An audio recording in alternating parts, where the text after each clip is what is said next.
দেখ এদিকে তরকারি বিক্রি হচ্ছে, দেখ ওই যে কিনবি তো ব্যাগটা নিয়ে এলে এর হাত থেকে, বলে একদিনের জন্য উধার দিয়ে দাও।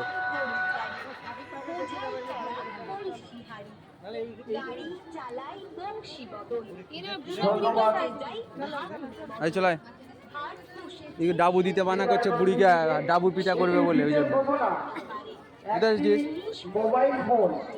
শাশুড়িকে ডাবু দিতে মানা করছে, বুঝে বৌমাকে ডাবু নিয়ে পিটবে কেন। যদি কোনো সহৃদয় ব্যক্তি কুড়িয়ে থাকে অবশ্যই ফোনটা আমাদের মাইক্রোফোনের কাছে জমা দিয়ে দেবেন, মাইকের কাছে জমা দিয়ে যাবে। এই মন্দিরের কাছে উনি বসেছিলেন, কোনো কারণে হয়তো ওনার হাত থেকে পড়ে গেছেন বা কেউ নিয়ে নিয়েছে, দয়া করে এইটা করবেন না, এই সুন্দর পরিবেশ নষ্ট করবেন না। এই আনন্দের দিনে ওনার কাছে কিন্তু দুঃখের, ওই দিকে যাচ্ছিস কি জন্যে? যদি কোনো সহৃদয় ব্যক্তি ভুলবশত নিয়ে থাকেন বা কুড়িয়ে থাকেন অবশ্যই আমাদের মাইক্রোফোনের কাছে দিয়ে যান, আমাদের যেখানে মাইকে অফিস আছে এখানে দিয়ে যান। যদি কেউ ভুলবশত নিয়ে থাকেন বা কুড়িয়ে থাকেন অবশ্যই ফোনটা দিয়ে যাবে। এরপর নৃত্য পরিবেশন করতে আসছেন প্রিয়া মণ্ডল, পঞ্চম শ্রেণীর ছাত্রী প্রিয়া মণ্ডল।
নাঙ্গল কমাইয়া কদম তলে বসে আছে।